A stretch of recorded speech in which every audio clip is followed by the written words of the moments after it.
What's up to all my real ones? Welcome to my channel. Look here, I appreciate your audience.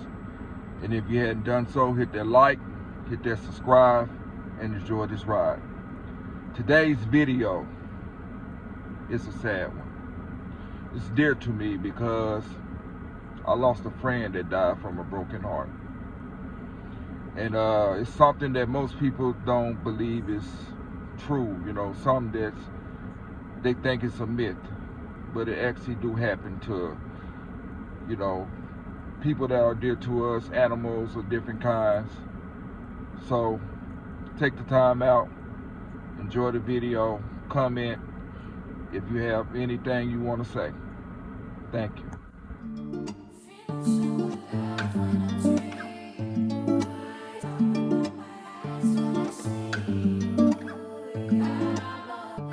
Broken heart syndrome is a real condition. It is brought on by extreme stress, hormones, emotions, a serious illness, or surgery. Some other complications of this syndrome are chest pain and shortness of breath, low blood pressure, disruptions of the heartbeat, backup of fluid in your lungs, and heart failure. The symptoms occur suddenly and usually after extreme emotional or physical stress. Some potential triggers of broken heart syndrome are the death of a loved one, domestic abuse, a serious medical diagnosis, job loss or financial difficulty, divorce, an argument with a loved one, public speaking, physical stressors, illegal stimulants. Most of the time, it can be easily treated with medication or a change of lifestyle, and there are no lasting effects. It is important to speak to your doctor or call 911 if you are experiencing any of these symptoms. Did you know? So I was reading that this young man slumped over and died right after reading the DNA results that the son that he's been taking care of for all this long does not belong to him. This was after he caught his wife cheating on him with a younger man through Snapchat video. So the only reason why he got the DNA test was because he realized, okay, so my woman is a cheater. My woman is very choo-choo for the street, Thomas the Train Hitter. So you're like, oh, let me just go ahead and get a DNA test on this kid I've been taking care of for years. Just to find out it's not even your child. All the emotional and financial investment that you just invested in somebody else's child. You were like a student grant. I definitely agree that she should be in jail because it's like, you just read the result and just... pockets were shook. I couldn't imagine knowing that I took care of somebody for so long just for them not to be my actual child. This is why people believe at birth DNA test should be mandatory. I'll quiet down if it's what you want. I understand I'm not the Sheriff Dan McClelland worked side by side with his crime-fighting partner, a rat-terrier Chihuahua mix named Midge, for 16 years outside Cleveland. He liked to brag about Midge being the smallest police dog ever. She could go where the bigger dogs could not. And she just happens to be the world's smallest certified police dog, happens to hold the Guinness World Record for that. Their love for each other was evident. She was with him 24/7. She was with him all day long at work. This past year, Sheriff Dan battled inoperable brain cancer. Midge was at his side every day. Then 2 weeks ago, the veteran lawman passed away. What happened next astonished everyone. Just 6 hours later, Midge, the little Chihuahua, was also gone. And many are saying she died of a broken heart. I kind of equate it to the couple that's been married for 70 years and then pass away within hours of one another. Dan's son Andy spoke at the memorial service. Sheriff Dan, other than Midge's handler, that's what most of you knew Dan McClellan as. Dan and Midge were buried together, a team to the very end and beyond.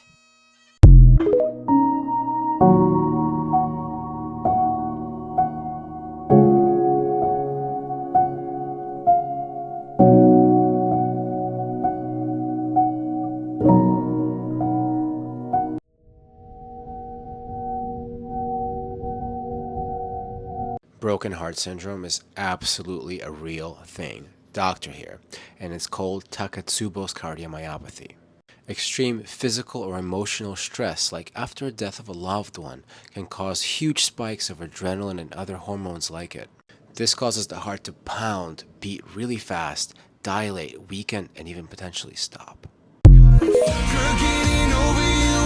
Can you actually die from the emotional stress of a broken heart? It is in fact possible, and it's called Takotsubo cardiomyopathy. The exact cause is not completely understood, but it is thought to be caused by a sudden surge of stress hormones, such as adrenaline, which can shock your heart muscle. This can lead to heart failure, irregular heartbeats, and even cardiogenic shock, which is where your heart is unable to pump enough blood to meet your body's demands. The good news is, most patients usually recover within a month, but it is important to seek medical care from a doctor as soon as possible. Let me know if you have ever heard of broken heart syndrome and follow to improve your health IQ.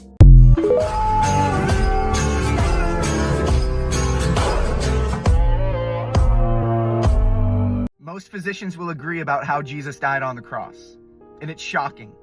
The medical explanation is clear when you understand the sequence of events, as Jesus was whipped in his back with the cat of nine tails, ripping the flesh and the muscles off of his back, before he was paraded up the hill, carrying the cross on that same back, and then laid on it, slamming nails into his wrist, shattering the median nerves in his wrist, which sends pain through your whole body, slamming nails in between the bones in his feet, only to be lifted up and begin to suffocate to death, having to push down on those nail-pierced wrists and those nail-pierced feet, his shoulders dislocating, his wrists dislocating, just to catch a breath in order to say the words to the guy next to him, "I will be with you tonight in paradise."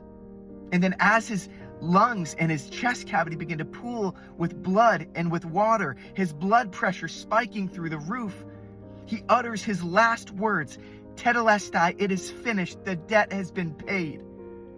And then once he had died, the soldier pierced his side, piercing his right ventricle, which blood and water began to pool out, which meant what?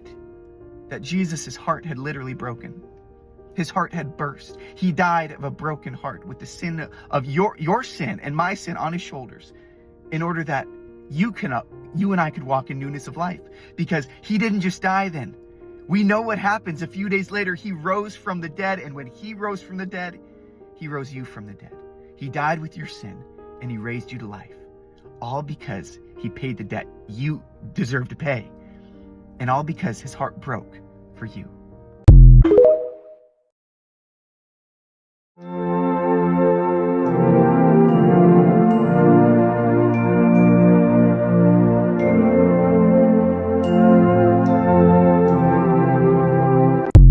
About grief enough, and it is the saddest and loneliest journey that you will take. There is no right or wrong way to do it. It's simply the tax we pay on love. The only way around it is through it, and it gets really messy, because what they don't tell you about grief is that it never ends, but the sympathies and condolences, they will. People will be afraid to say their name around you in fear that they are going to remind you that this person has died, as if somehow you had forgotten. You will feel like you lost the privilege to say their name in everyday conversation because it's sad or depressing. They don't tell you that you're going to hold on to the pain and the grief because it's the only thing that makes you feel connected, or that you won't only grieve.